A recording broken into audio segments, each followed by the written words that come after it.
La vraie conversion, ce n'est pas tout cela. La vraie conversion, c'est une vie que tu abandonnes totalement entre les mains de Dieu. Tu dis, Dieu, tu es mon Dieu. Je te fais confiance. Toi seul peux me sauver. Toi seul peux me libérer.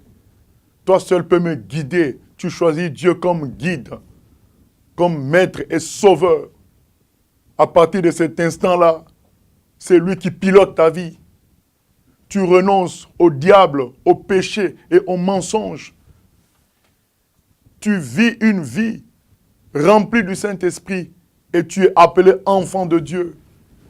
C'est ça la vraie conversion. Et pour ceux qui connaissent les écrits, souvenez-vous de l'histoire des Zachée. Quand il s'est converti, qu'est-ce qui s'est passé? Il a pris toutes ses richesses. Il les a données aux pauvres. Parce que c'était des biens mal acquis. Mais toi, tu te dis converti. Mais tu continues à prospérer avec des biens mal acquis. Toi, tu te dis converti. Tu continues à demander des commissions illégales.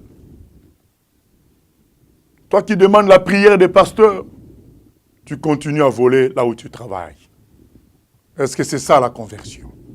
Non, ce n'est pas ça la conversion.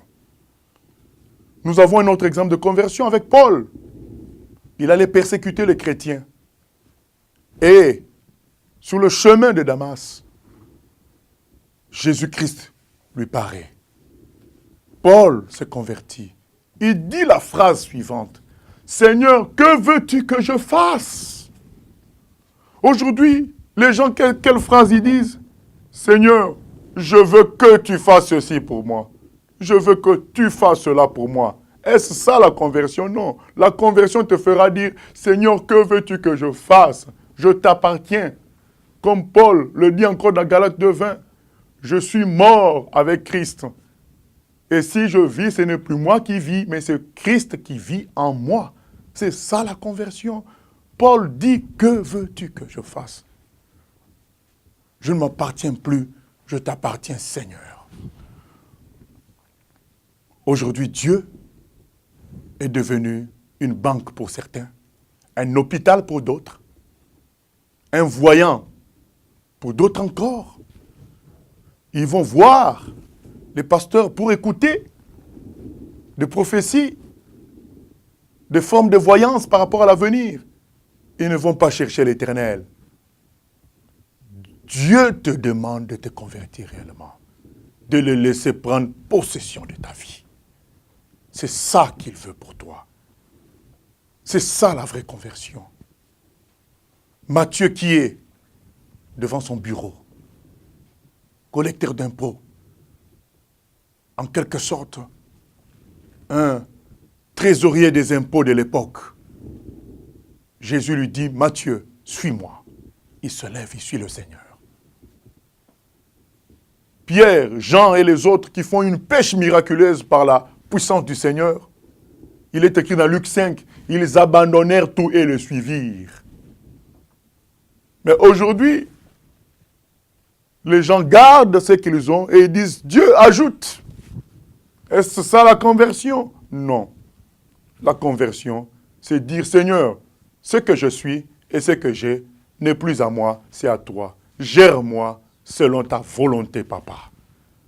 Comme c'est beau la vraie conversion. Ça donne la vraie délivrance. Tu es dans la joie. Ta vie est prise en charge par le Dieu Tout-Puissant, le Dieu très haut, qui a donné son propre Fils Jésus pour toi.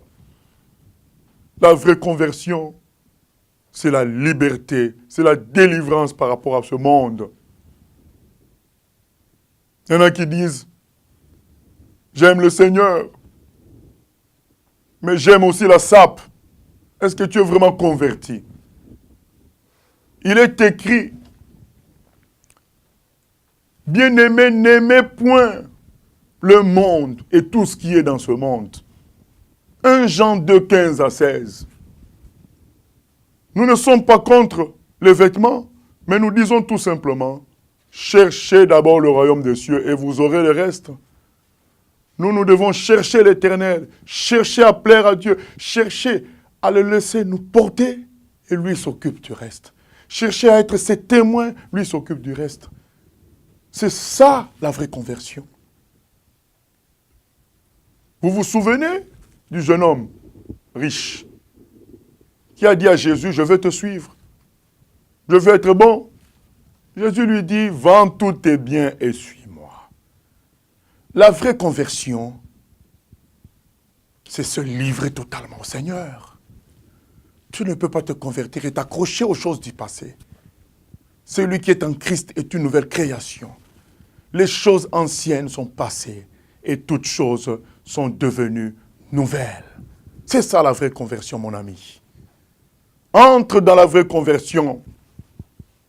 N'écoute pas les gens qui te mentent pour te faire convertir faussement. En te disant, viens à Jésus, tu auras de l'argent, tu auras ceci. Non. Dieu te dit que si tu ne te convertis pas, c'est toi qui mourras dans tes péchés. C'est toi qui souffriras. L'homme a une maladie mortelle qui s'appelle le péché. Et c'est cette maladie-là qui le détruit. C'est cette maladie-là qui a créé les maladies, qui a produit les maladies qu'on connaît.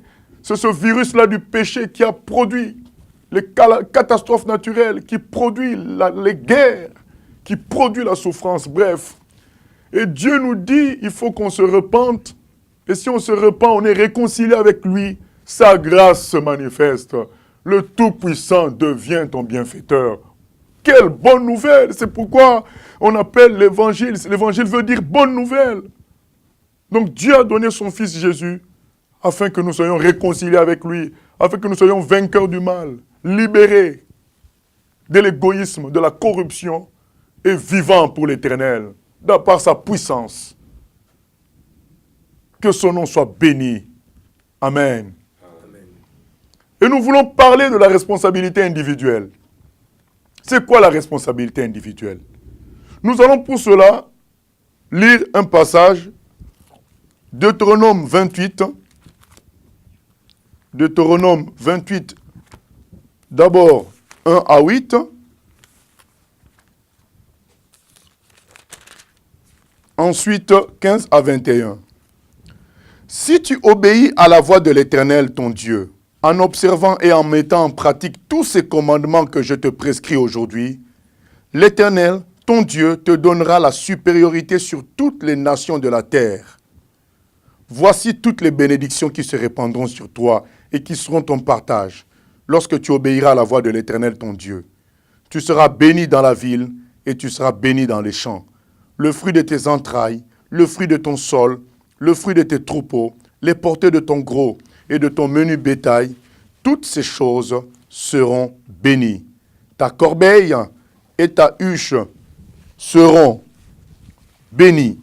Tu seras béni à ton arrivée et tu seras béni à ton départ.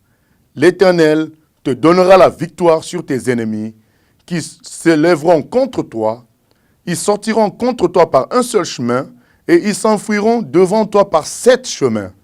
L'Éternel ordonnera à la bénédiction d'être avec toi dans tes greniers et dans toutes tes entreprises. Il te bénira dans le pays que l'Éternel, ton Dieu, te donne. Quelle belle promesse! Quelle belle promesse! Si tu obéis à la voix de ton Dieu, voilà tous les bienfaits. Est-ce que c'est dit, si tu obéis à la voix de l'Éternel, il t'amènera en Arabie Saoudite ou aux États-Unis? Non, il dit qu'il te bénira. Où tu seras, il te bénira. Par contre, verset 15, mais si tu n'obéis point à la voix de l'Éternel, ton Dieu, si tu n'observes pas et ne mets pas en pratique tous ces commandements et toutes ces lois que je te prescris aujourd'hui, voici toutes les malédictions qui viendront sur toi et qui seront ton partage. Tu seras maudit dans la ville et tu seras maudit dans les champs. Ta corbeille et ta huche seront maudites. Le fruit de tes entrailles, le fruit de ton sol, les portées de ton gros et de ton menu bétail, toutes ces choses seront maudites. Tu seras maudit à ton arrivée et tu seras maudit à ton départ. L'Éternel enverra contre toi la malédiction, le trouble et la menace, au milieu de toutes les entreprises que tu feras. jusqu'à ce que tu sois détruit, jusqu'à ce que tu périsses promptement à cause de la méchanceté de tes actions qui t'aura porté à m'abandonner. L'Éternel attachera à toi la peste jusqu'à ce qu'elle te consume dans le pays dont tu vas entrer en possession. Et verset 22, l'Éternel te frappera de langueur, de fièvre, d'inflammation, de chaleur brûlante, de dessèchement, de jaunisse et de gangrène qui te poursuivront jusqu'à ce que tu périsses. Et ça continue. Qu'est-ce que nous voulons dire par responsabilité individuelle? Ton bonheur dépend de ta relation avec Dieu. C'est ce que tu dois comprendre. Mets ta vie en règle avec Dieu. Ta relation avec Dieu fera que Dieu te bénira où que tu seras. Tu seras. Mais si tu n'es pas en bonne relation avec l'Éternel, où que tu seras, tu auras des problèmes. Nous avons cru que la solution viendra des ONG, des États-Unis ou bien de l'Union européenne ou bien des hommes politiques. Nous nous rendons compte que seul Dieu peut résoudre nos problèmes. Reviens à Dieu. Sois responsable. Ainsi, la bénédiction t'atteindra. Atteindra ta famille, atteindra ta ville et atteindra le pays entier. Voilà ce que nous te proposons.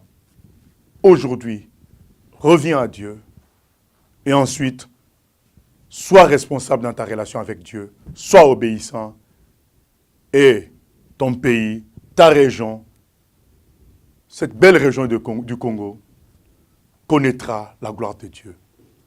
Nous nous arrêtons là et nous passons au moment des questions.